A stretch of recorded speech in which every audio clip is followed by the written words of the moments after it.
So today's gospel, August 21st, is from Matthew chapter 22, verses 1 through 14, and it's the parable of the marriage feast. So Jesus has to teach us in parables because sometimes we are so small-minded that we need instruction in stories. So Jesus gives us the parable in the kingdom of heaven may be compared to a king who gave a marriage feast for his son and sent his servants to call those who were invited to the marriage feast, but they would not come.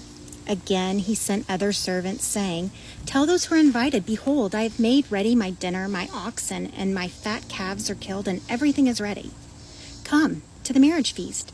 But they made light of it and went off, one to his farm, another to his business, while the rest seized his servants, treated them shamefully, and killed them.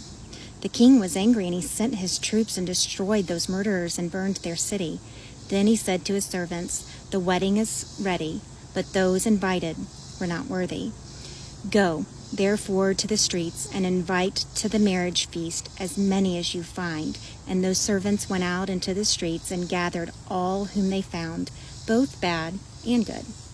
So the wedding hall was filled with guests. But when the king came in to look at the guest, he saw there a man who had no wedding garment. And he said to him, "Friend, how did you get in here without a wedding garment?"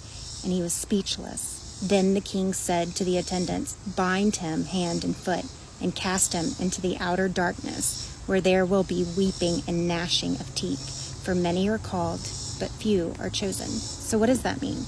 So number one, we need to know the significance of the calves and oxen. So the oxen and calves, usually the calves referred to baby oxen, but not only were they culturally significant in biblical times, they were also of culinary significance. So it's a big deal for this king to have this wedding feast.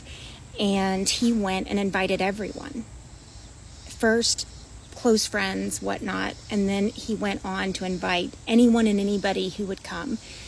And so the significance in this, in our daily lives so many years later, is that all of us are welcome into heaven. We are all called to heaven.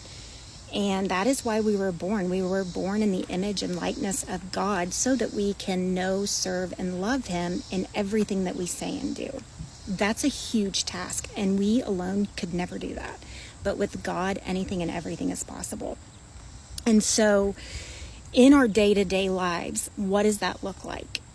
Did we start our day in prayer asking our Holy Father and the Holy Spirit to guide us, mind, thought, and actions to glorify him and bring peace to the world? Did we choose God above careers, sports, entertainment? What does that look like? How much are we spending studying the Word and how to get to heaven versus worldly things? We waste a lot of time. And so it's in our day-to-day lives. Some live long lives, some live just in the womb. But what did we do, and what gifts did we gain, and what gifts are we bringing to this wedding feast that we are all invited to? We are all invited to heaven. But did we live in accord to the way that God calls us to live? Love others, love our neighbors, not hate our enemies, but pray for them and forgive them. Forgiveness doesn't mean access. Forgiveness doesn't mean allowing someone who is abusive to continue their abuse. And we can love someone from afar, and we are called to live differently and not get sucked into what is going on in the day-to-day, because ultimately, if our goal is the wedding feast in heaven, we know that no matter what we go through here on earth, whatever is going around us, this is temporary. And so when we're living for heaven and not this world, it looks different. It can be lonely. You can be made fun of, but Jesus went through it first. And we're all invited. We are all invited to the celebration. But do we bring the gifts that God asked us to bring in order to not just be invited to the wedding, but to be able to sit at the table with Jesus, God, the angels, the saints. I have 2 saints in heaven. I have a daughter who would be 16 in January, and a son who would be 2 next year. I want to see them again. And because I have saints in heaven, I made radical changes in order to do that. And I changed my entire life. My entire focus changed.